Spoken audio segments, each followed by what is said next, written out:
Pada tahun 1982, seorang ilmuwan sekaligus aktivis Amerika pernah menerbitkan buku yang berjudul The Turning Point. Buku ini menceritakan tentang kebangkitan dan kejatuhan sebuah peradaban. Dan buku ini ditulis karena pada saat itu, di Amerika telah dirasakan tanda-tanda keruntuhan peradaban modern saat ini. Ini adalah grafik kejatuhan dan kebangkitan peradaban menurut kajian Fritjof Capra. Menurut grafik ini, saat ini dunia sedang didominasi oleh peradaban modern dari Barat yang telah mencapai titik puncaknya atau zaman keemasannya. Jika dilihat dari grafik ini, setiap peradaban yang sudah pernah mencapai titik puncaknya akan mengalami keruntuhan dan berganti dengan peradaban baru yang berbeda. Pertanyaannya, apakah peradaban modern Barat saat ini sekarang benar-benar akan runtuh? Apakah krisis, pandemi, perang iklim, terorisme, dan depopulasi yang terjadi saat ini telah menjadi pertanda bahwa peradaban modern kita sedang mengalami detik-detik keruntuhannya?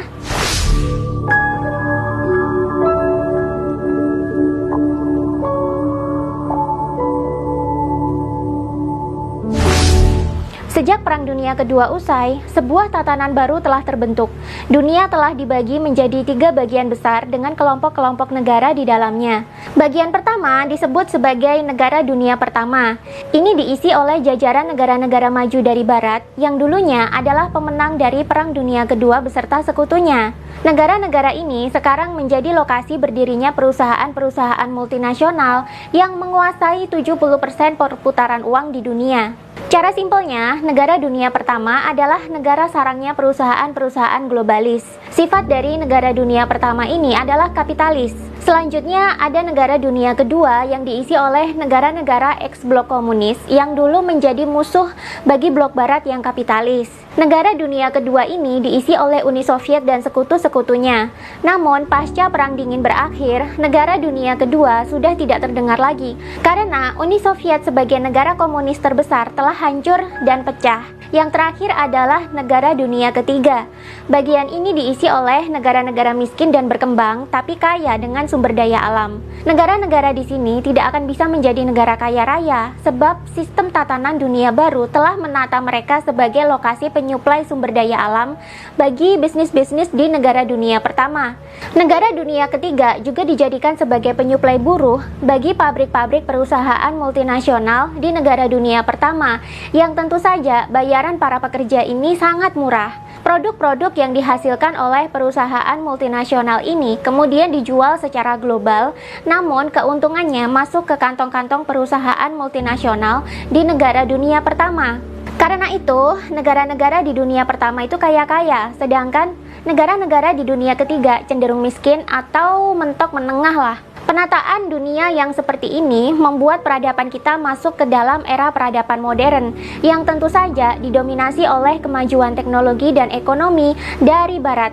Barat adalah tempat negeri-negeri yang telah masuk dalam golongan negara dunia pertama. Tatanan dunia yang seperti ini di satu sisi memang melahirkan kecanggihan dan kemudahan. Namun di sisi lain, kemajuan peradaban modern saat ini tanpa kita sadari juga telah mendorong kita ke arah materialisme. Apa-apa jadi serba uang, tujuan hidup manusia jadi serba materi. Uang, kekuasaan, dan kekayaan menjadi Tuhan baru bagi banyak manusia. Sampai-sampai ada sekelompok kecil manusia yang rela membayar agen intelijen untuk menciptakan perang dan terorisme, supaya mereka bisa mendapatkan sumber daya alam dengan harga yang murah, menaklukkan negara-negara yang kaya hasil bumi, dan menimbun cuan sebanyak mungkin. Peradaban modern kita yang terlampau materialisme telah sering melupakan kemanusiaan dan melahirkan banyak ironi. Sejak tahun 1980-an, krisis global muncul sebagai dampak dari terlampau jauhnya peradaban kita melaju. Krisis global ini kompleks dan multidimensional. Segi-seginya menyentuh setiap aspek kehidupan, meliputi kesehatan, mata pencarian manusia, lingkungan, hubungan sosial, ekonomi, teknologi, dan politik. Krisis global ini juga mencakup banyak dimensi, mulai dari dimensi intelektual, moral, hingga spiritual. Tidak percaya? Mari coba kita renungkan pernyataan-pernyataan berikut ini. Untuk pertama kalinya, kita harus menghadapi ancaman kepunahan ras manusia. Kita telah menimbun puluhan ribu senjata nuklir yang sanggup untuk menghancurkan seluruh dunia beberapa kali. Kita telah terjebak dalam perlombaan senjata semenjak Perang Dingin pecah, yang entah kapan sebuah perang besar bisa kembali meletus. Pada bulan November tahun 1978, sewaktu Amerika Serikat dan Uni Soviet sedang menyelesaikan babak kedua pembicaraan mereka dalam perjanjian pembatasan senjata strategis, Pentagon malah meluncurkan program senjata nuklirnya yang paling ambisius selama abad 20. 2 tahun kemudian, program tersebut memuncak dalam ledakan militer terbesar dalam sejarah, di mana anggaran belanja Amerika Serikat untuk pertahanan membengkak menjadi 1 triliun US dollar selama 5 tahun. Sejak itu, pabrik-pabrik bom Amerika bekerja dengan kecepatan penuh. Di Pantex, pabrik Texas yang merakit semua senjata nuklir yang dimiliki oleh Amerika Serikat, sampai harus menambah pekerja hingga 2-3 shift untuk meningkatkan produksi senjata yang kekuatan penghancurnya belum pernah tertandingi.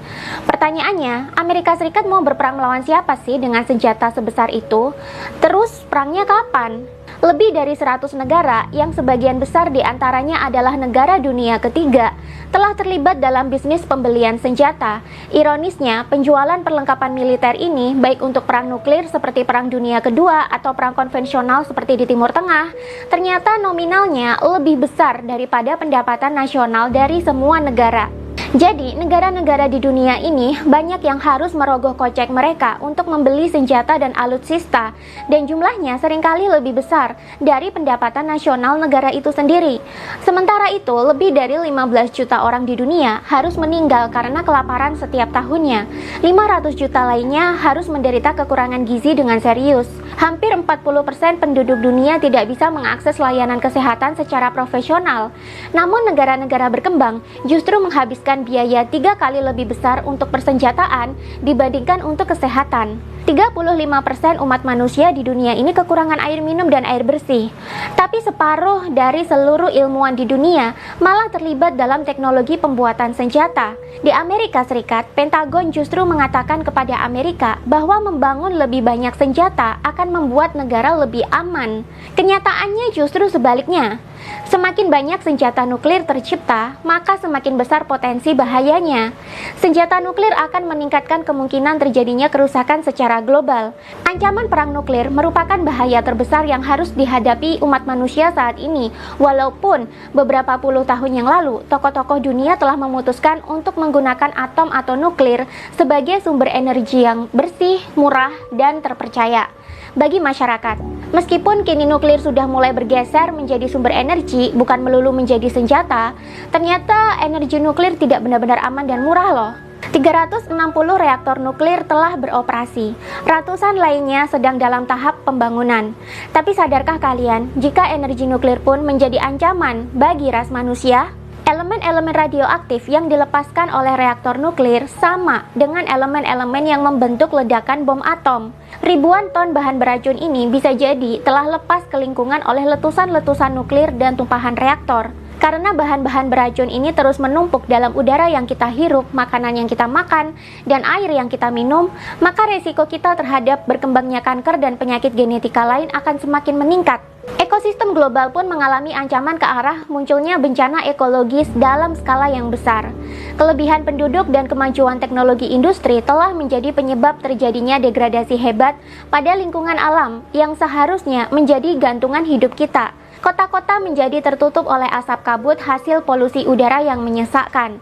Polusi udara ini tak hanya merusak pernafasan manusia, tapi juga ikut merusak tumbuhan dan mempengaruhi hewan yang mengkonsumsinya. Selain itu, bahan makanan sintetis, pestisida, dan plastik juga turut menjadi ancaman besar bagi manusia dan alam. Racun kimia telah banyak dimasukkan ke dalam bahan-bahan makanan sebagai zat minoritas yang berwujud penyedap rasa, pengawet, atau pewarna. Tidak masalah jika kita mengkonsumsinya cuma 1-2 kali. Tapi jika dikonsumsi setiap saat dan mengglobal, tentu berpengaruh pada kesehatan umat manusia. Teknologi pun yang seharusnya menjadi sarana memudahkan pekerjaan dan mempersingkat jarak antar manusia, justru telah berubah menjadi senjata perusak manusia nomor 1. Banyak manusia yang sakit dan mengalami depresi akibat teknologi. Candu terhadap internet telah mengubah manusia menjadi pemalas, antisosial, dan mengalami kemunduran kecerdasan, baik secara intelijensia maupun secara emosional. Di negara-negara dunia ketiga, penyakit menular dan kekurangan gizi telah menjelma menjadi pembunuh manusia terbesar. Sedangkan di negara-negara industri, penduduknya diserang dengan penyakit-penyakit psikologi yang tidak tanggung-tanggung. Tuntutan pekerjaan, standar hidup yang semakin tinggi, dan persaingan antar manusia telah melahirkan penyakit mental yang bernama depresi, skizofrenia, keinginan untuk bunuh diri, dan masih banyak lagi. Selain itu, mundurnya kualitas makanan dan air yang dikonsumsi oleh negara industri juga telah memunculkan penyakit kronis berupa penyakit kanker, liver, dan stroke yang juga menjelma menjadi pembunuh manusia yang ganas. Terdapat banyak tanda disintegrasi sosial di mana-mana, termasuk meningkatnya kejahatan, tindak kekerasan, kecelakaan, dan bunuh diri. Konsumsi alkohol dan penyalahgunaan obat pun meningkat seiring dengan meningkatnya manusia yang menderita cacat mental dan penyakit kejiwaan. Berbarengan dengan munculnya berbagai patologi sosial ini, kita justru menyaksikan adanya berbagai anomali ekonomi yang tampak mengacaukan semua ekonom dan politikus terkemuka kita. Inflasi yang semakin parah, pengangguran besar-besaran, dan distribusi pendapatan dan kekayaan yang tidak merata telah menjadi fenomena lazim pada sebagian besar negara. Kecemasan yang timbul di masyarakat dan para wakil rakyat di pemerintahan ini juga semakin diperburuk dengan persepsi bahwa sumber energi dan sumber daya alam yang merupakan bahan-bahan dasar dari semua aktivitas industri akan segera habis. Ini kerap membuat ilmuwan, politikus, pemerintah, dan tokoh-tokoh publik kewalahan mana dulu yang harus diselesaikan. Apalagi sekarang ditambah dengan pandemi, gejala disintegrasi peradaban kita jadi semakin membesar. Rakyat yang frustasi karena kehilangan pekerjaan, rakusnya politikus yang saling menjatuhkan lawan demi kursi kekuasaan, ketidakpedulian pengusaha yang berselancar untuk mengeruk keuntungan di atas pandemi, dan banyaknya rakyat yang bertumbangan karena virus, telah menyebabkan cangkang-cangkang pembungkus peradaban kita retak. Kemunduran tak hanya terjadi di ranah sosial, alam, dan keamanan.